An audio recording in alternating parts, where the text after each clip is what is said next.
হ্যাঁ everyone, welcome back to my channel. চলে এসেছি আজকে একটা ফেমাস স্ট্রিট ফুড রেসিপি নিয়ে। সেটা হলো vada pav. Mumbai special street food recipe. Mumbai, Maharashtra, বোম্বেতে খুবই এটা সেল হয়, পপুলারভাবে সেল হয়। তো আজকে তারই রেসিপি তোমাদের সাথে শেয়ার করে নিচ্ছি। তো চলো ঝটপট দেখে নিই এটার জন্য আমাদের কী লাগছে। তার জন্য লাগবে এখানে রোস্টেড বাদাম। বাদামটাকে আগে একটু শুকনো খোলায় রোস্ট করে নিয়ে উপরে খোসাটাকে পিল আউট করে দিয়ে বাদামগুলোকে নিয়ে নিচ্ছি একটু জিরেটাও একটু রোস্ট করা আছে, কিছু রসুন, কাশ্মীরি রেড চিলি, এমনি রেড চিলি, নুন দিয়ে এটা ভালো একটা দারদারা একটা পেস্ট তৈরি করে নেব উইদাউট জল। এটা কিন্তু একদম জল দেবে না, জল ছাড়াই কিন্তু এই চাটনিটা কিন্তু বেটে নেবে। এবারে নিয়ে নিচ্ছি এখানে 1 কাপ বেসন। বেসনে দিয়ে দিচ্ছি নুন, হলুদ, লঙ্কার গুঁড়ো, কালো জিরে। সেটাকে আগে একটু শুকনো করে ভালো করে মিশিয়ে নিয়ে জল দিয়ে এটার একটা ঠিক ব্যাটার করে নেব। খুব একটাও বেশি মোটা হবে না বাবা, খুব বেশি পাতলাও হবে না, একটা মিডিয়াম সাইজে ব্যাটার করে নিচ্ছি, যেরকম আলুর চপের ব্যাটার হয়।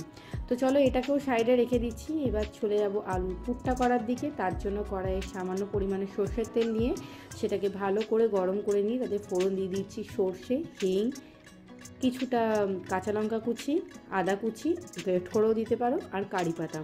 যখন সমস্তগুলো থেকে একটা অ্যারোমা সুন্দর বেরোতে শুরু করবে ফোড়নগুলো থেকে, তখন এর মধ্যে দিয়ে দেবো স্বাদ মতো নুন আর হলুদ। আগে দিচ্ছি এই কারণে যাতে কালারটা খুব সুন্দর আসে আর একটা খুব সুন্দর ফ্লেভারও বেরোয়।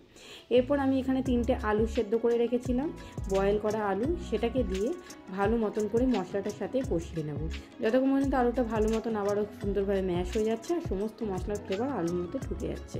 তো আমাদের আলুর পুরে ফিলিংটাও একদম রেডি করা হয়ে গেছে।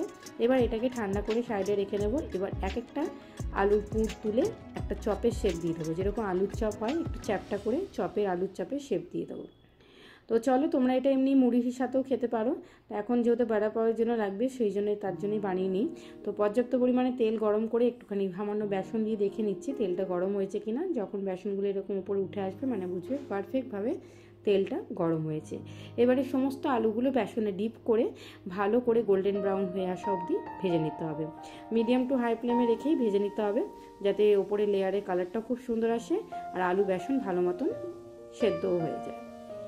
এবারে ওই তেলেই চিড়ে রাখা কটা কাঁচা লঙ্কা সেটাকেও একটুখানি ভেজে তুলে নিচ্ছি, জাস্ট হালকা, বেশি নয়, পুড়ে গেলে বাজে লাগবে। ওটার মধ্যেই দিয়ে দিচ্ছি আমচুর পাউডার, চাট মশলা, একটু লেবু, সামান্য একটু মাখিয়ে নিয়ে ভালো করে লঙ্কাগুলোর সাথে মাখিয়ে রেখে দেবো। এতে কিন্তু খেতে অসাধারণ লাগে আর লঙ্কার ঝালটা একটু মুখে কম লাগে। একটা আলু পুর কাট করে দেখাচ্ছি, দেখো কতটা সুন্দর হয়েছে। আমার কিন্তু বেসনের লেয়ারটা খুব মোটা হয়নি, বেশ পাতলাই আছে, যেরকম আলুর চপে হয়। এবারে চলো এটাকে সাজা দিয়ে ডেকোরেট করার পালা, অ্যাসেম্বল করার পালা। তার জন্য এরকম একটা পাওভাজি ব্রেড নিয়ে নিচ্ছি, মাঝখান থেকে একটু কাট লাগিয়ে দিচ্ছি। যেই রসুনের যেই চাটনিটা করে রেখেছিলাম সেটা ফার্স্টে খানিকটা এদিকে দিয়ে দিচ্ছি, ওপরের দিকে দিয়ে দিচ্ছি গ্রিন চাটনি। গ্রিন চাটনি রেসিপি আমার ইউটিউব চ্যানেলে আছে, তোমরা পাইলে চেক করে নিতে পারো।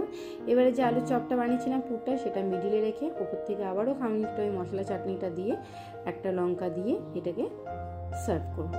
তো দেখতেই পেলে কতটা সুন্দর, কতটা ইয়ামি, কতটা ডিলিশিয়াস হয়, কত ঝটপট বানিয়ে ফেলা যায়, এমন কিচ্ছু জাস্ট খাটালি নেই। বড়া পাও খেতে অসাধারণ লাগে, খুবই স্পাইসি হয়, বেসিক্যালি এর চাটনিটা খুব স্পাইসি হয়, খেতে জাস্ট জমে যায়।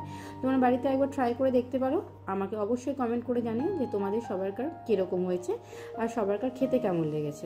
তো আশা করছি মহারাষ্ট্রের স্পেশাল স্ট্রিট ফুড রেসিপিটা আমি যেটা তোমাদের সাথে আমার মতন করে শেয়ার করেছি, তুলে ধরার চেষ্টা করেছি, তোমাদের সকলকার খুব মন জয় করেছে। তো আমি একটা কাট করেও দেখাচ্ছি যে কতটা সুন্দর হয়েছে, ভেতরটা কতটা সব। আর বাড়ে পাওয়ারে কিন্তু ব্রেডটা কিন্তু শাঁকা হয় না, এরকম কাঁচাই দেয়। তোমরা চাইলে সেঁকে নিতে পারো, সেটারও পাওভাজির মতন করে পারলেও করতে পারো, তবে সেক্ষেত্রে ফ্লেভারটা একটু চেঞ্জ হয়ে যায়। তো আশা করছি আমার এই রেসিপিটা তোমাদের সকলকার ভালো লেগেছে। এরকম কাঁচাতেই বড়া পাও সেল করা হয়। তো চলো টাটা, দেখা হবে নেক্সট পরবর্তী ভিডিওতে এরকম অনেক স্পাইসি স্ট্রিট ফুড রেসিপি দেখতে থাকার জন্য অনুরোধ রইল আজই আমার চ্যানেলটাকে সাবস্ক্রাইব করে নিও, পাশে থাকা বেল আইকনটাও ক্লিক করে দিও যাতে নতুন নোটিফিকেশন আপডেট তোমাদের সকলের কাছে আগে পৌঁছে যেতে পারে। তো চলো টাটা, দেখা হবে নেক্সট পরবর্তী ভিডিওতে।